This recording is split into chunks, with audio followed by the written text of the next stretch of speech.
So clearly 5 videos a week aren't enough for you that I have been tagged.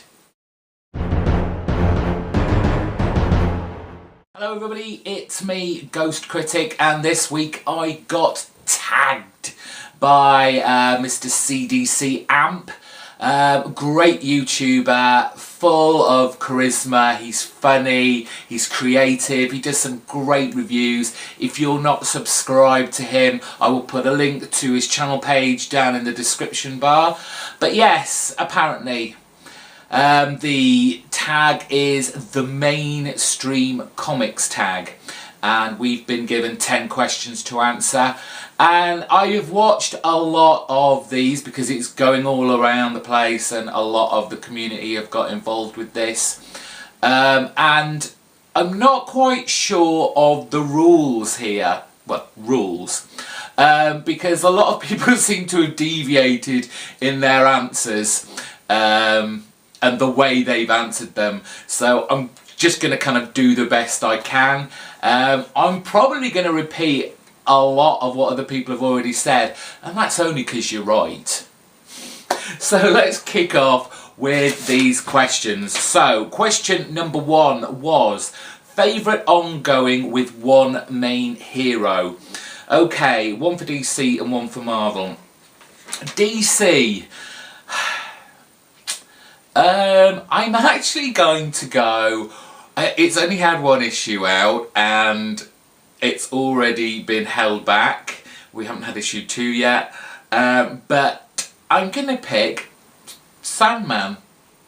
There's always a worry when one of your favourite characters within, you know, the comic universe comes back after a long hiatus. You know, the cynic inside of you goes, this is a cash cow, you need the money, it's never going to be as good as you remember it. But Neil Gaiman, along with J.H. Williams III, just hit every note perfectly in just that very first issue, and it just, a whole rush of emotions and nostalgia filled every inch of my body to the bone. I loved it, and I've reread it so many times. And issue 2 please, issue 2. With Marvel, okay, it's Daredevil, yes. I've been a Daredevil fan for many a year. I have a huge collection. I kind of had a huge break from him, and I picked it up from the it was a really cheap issue, at a 25-cent issue, when it was on the Marvel Knights imprint, and I just completely fell in love with it again. And there's a fire engine and police cars going by. I'm really sorry. Where was I? Yeah, Daredevil. And I just completely fell in love with it again. Brian Michael Bendis, with his huge run, and then Brubaker, and then was it Andy Diggle near the end? I even enjoyed the Shadowland. I know a lot of people didn't like it, but you know, you make of it what you can. And of course, pre the Marvel Knights, gradually collecting all those past issues. This particular run by Mark Waid that's just coming to an end at the moment, it was just a great chance to see, you want to say a lighter version of Daredevil, because the past incarnation from Bendis and Brubaker, they'd really just like hammered Daredevil into the ground and made the comics so depressing, and poor Matt Murdock with all the toils and tribulations he had to go through. You had this lighter feel, but there was still those dark elements there. It was just done, I keep saying it, just, there was a lighter feel to it. It wasn't so dark, and along with Chris Samney's artwork, just brought a new, fresh dynamic to the whole Daredevil universe. I think that's what's appealed to so many people, and why this volume especially has garnered so much critical praise and more people are buying into Daredevil. Favourite teen book? Okay, I don't actually get a lot of teen books. I looked at what I get in Marvel, and the only teen book I actually get now, and I'm even kind of dropping that, and that was Wolverine and the X-Men. Jason Aaron has made a really great kind of, you have your mentor with Wolverine and you have these kids who are just learning their powers, and you know, the obvious rivalries and the tensions between all the characters, because they are school kids. They're at one turn naive, the other turn they are deeply disloyal to each other, but they all come together in the end. And Jason Aaron just made it a fun book to read. Unfortunately, it did kind of get bogged down with a lot of events through its run, which kind of held the book back, which is why I'm now dropping it, unfortunately. That's the only Marvel one I get. DC, that was even more difficult, and I'm kind of going off centre here. Some people might say I'm cheating, but when you think about it, I'm not. And I'm picking, for DC, as my favourite teen book, Animal Man. Okay, just a quick pause. There is a team there, and it's a family team. It could just as well be, you know, Justice League of America, Justice Society of America. You have this team of people that at one point are like one unit. They help each other out. They fight together. At the next turn, they're falling out with each other. Someone's getting kidnapped, and their life is in danger. But however long you separate them, they will always come back together because they are this family unit. So that's what you're getting for my favourite teen book. Favourite hero? DC, it sounds obvious, it is obvious, there are reasons for it. It's Batman. Much like James Donnelly of the Shadow Gallery said, Batman has always been in my life in some way or another. Even going back to like my very early years, I always knew and saw Batman comics around. There was Batman and there was Superman comics. I have no idea who was buying these, whether it was my mum or my dad, but they were there, and I always went to the Batman comics rather than the Superman. You know, you've got the cartoon series, you've got the TV series, you've got all the films, just a huge canon of work, pre and post New 52. You will always find a great Batman story. I'm not saying it's always been great, there have been low points obviously, but there have been heights as well, and what heights they've been. Oh, Marvel. Who's my favourite hero in Marvel? Can I just say Daredevil again?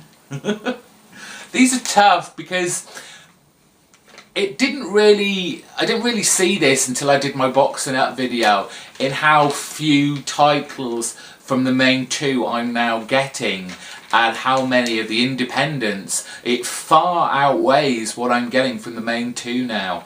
So these are tough questions. Now if this had been an indie comic tag, answers aplenty, explanations aplenty. Okay, next one, favourite villain. Okay, DC, again, it's the obvious choice for me, with my best hero being Batman. It's the Joker, and it's just the unpredictability of the character. I mean, you think he has kind of reached the pinnacle of madness. He couldn't possibly outdo what he's just done in a previous storyline, but he does, and you never see it coming. He has done some thoroughly despicable things in his career, and you know, Batman just, he won't put him down. he won't put him down. It's the yin to the yang, you know, the light half and the dark half of a character. It's just, he's just the perfect villain for anyone, really. In Marvel, I think it was Matt Wednesday's serial, Agent 42Q, however you want to call him. He kind of said this, at the moment with Marvel, you know, there are no real big villains anymore because they're far too busy fighting each other between themselves, these inner hero squabbles, and you're just like, hello guys, you're meant to be on the same team. There's all these bad guys running around, or supposedly, because where are they? So I kind of have to go back a long time, I guess, and I mean it's Doom, Doctor Doom. How can you not love that character? The perseverance despite failing. I mean, this is the same with any villain, but more, I guess, more so with Doom because he just won't give up. The perseverance and in trying to, you know, outsmart the likes of Reed Richards, trying to defeat the Fantastic Four, the kind of inner turmoils he goes through, and his almost delusions of grandeur, and, you know, people like Howler Mouse, Tim, have spoken about, you know, him wanting to be godlike in Secret Wars.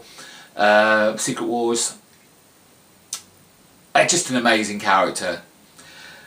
Favourite event? Okay, Marvel. I'm going to go way back, and this, I guess, is just, no, it's not just purely nostalgia reasons, because I still think it's a fantastic event, and of course it's Marvel's Secret Wars.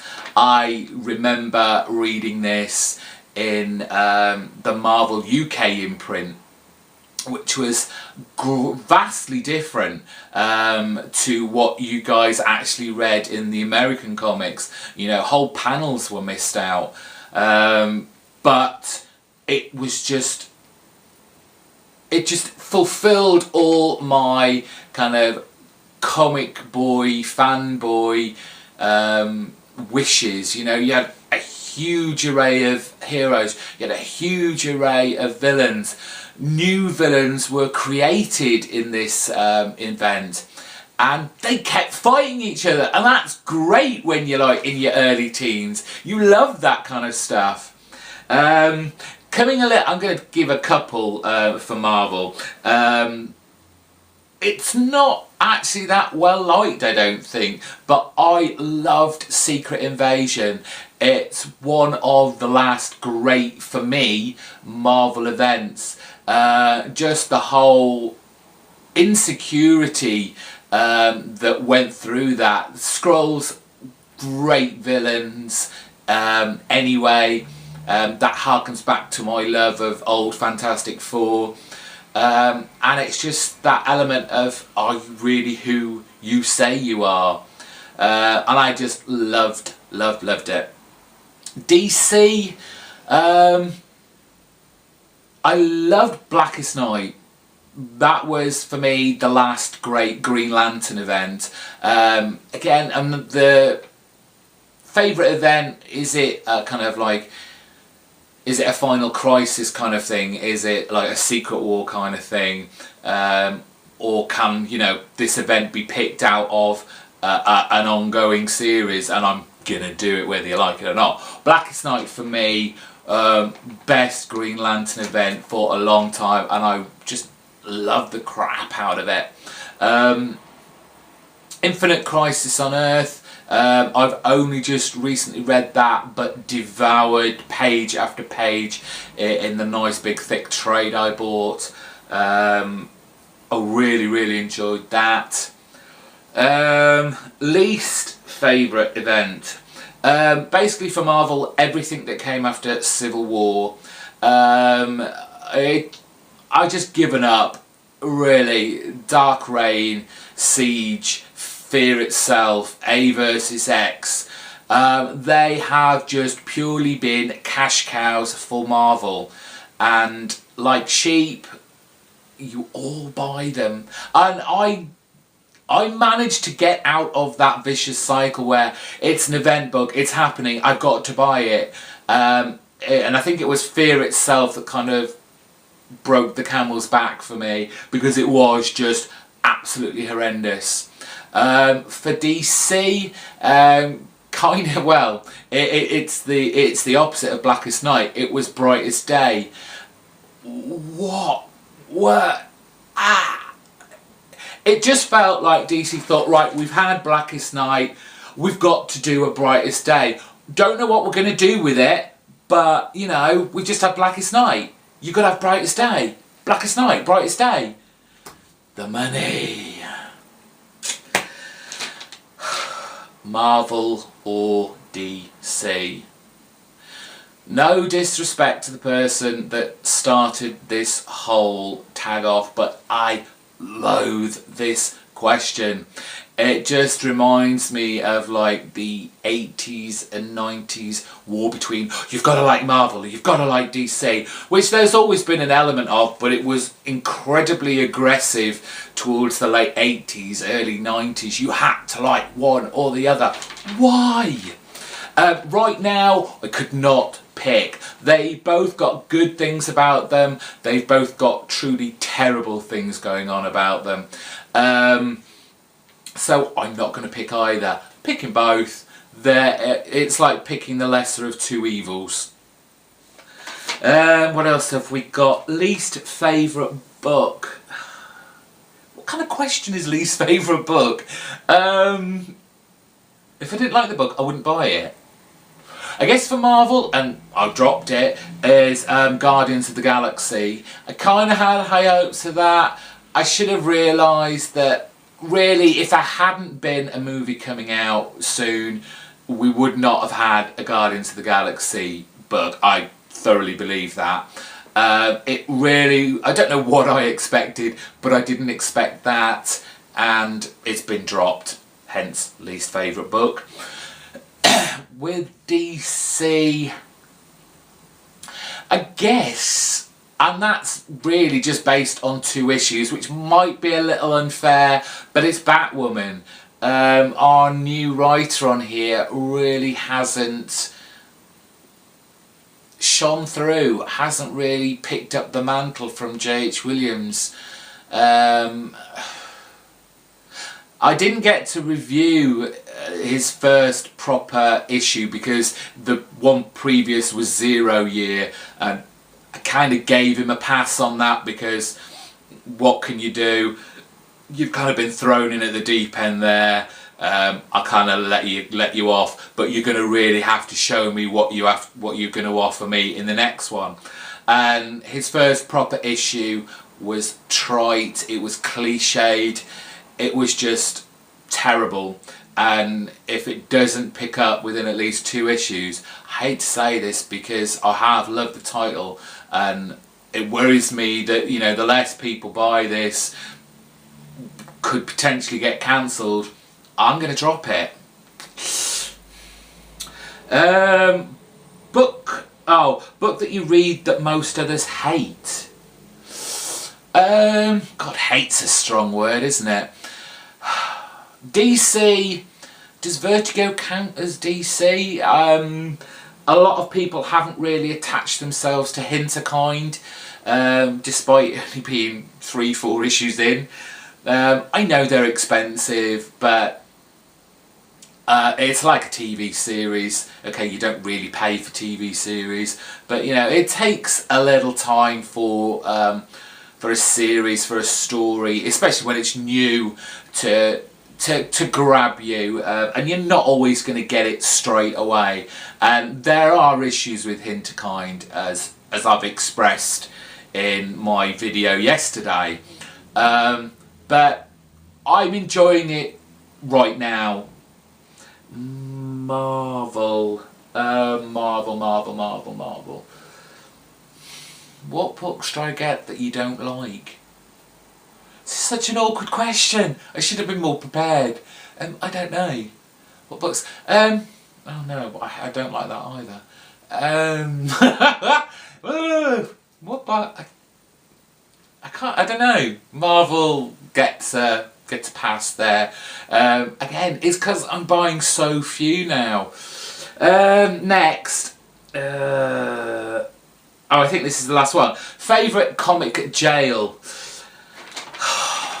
I had to think about this because yes, DC, everyone's going to say Arkham Asylum, and as many people have said, it's a rubbish prison.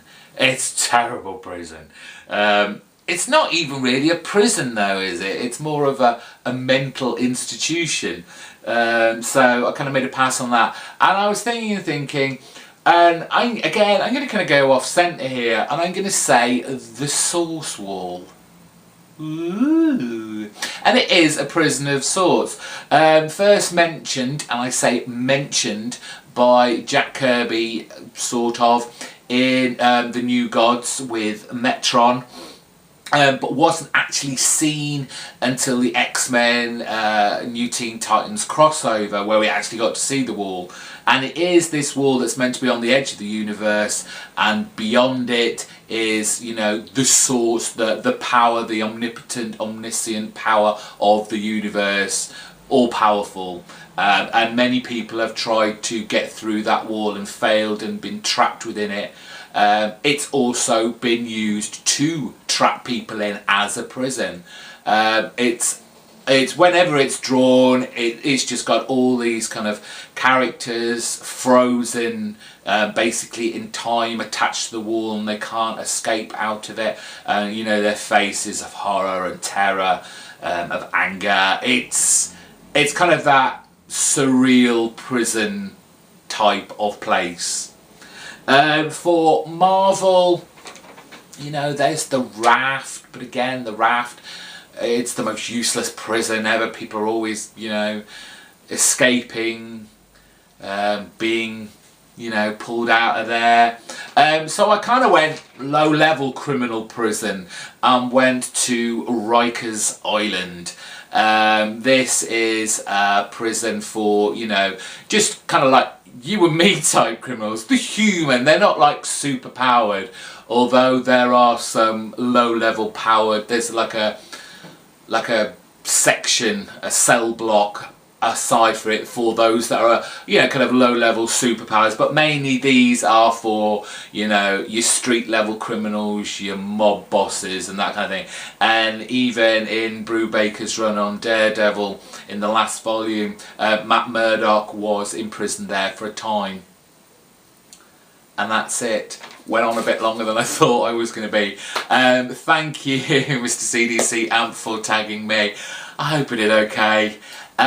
I honestly don't know who has and who hasn't been tagged.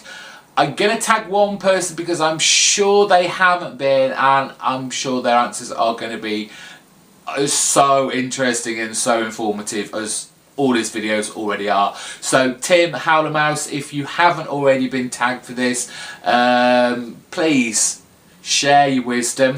And basically anyone else who hasn't been tagged for this, go ahead and have a go, let me know, and I'll put a link somewhere or other so people can go and watch you.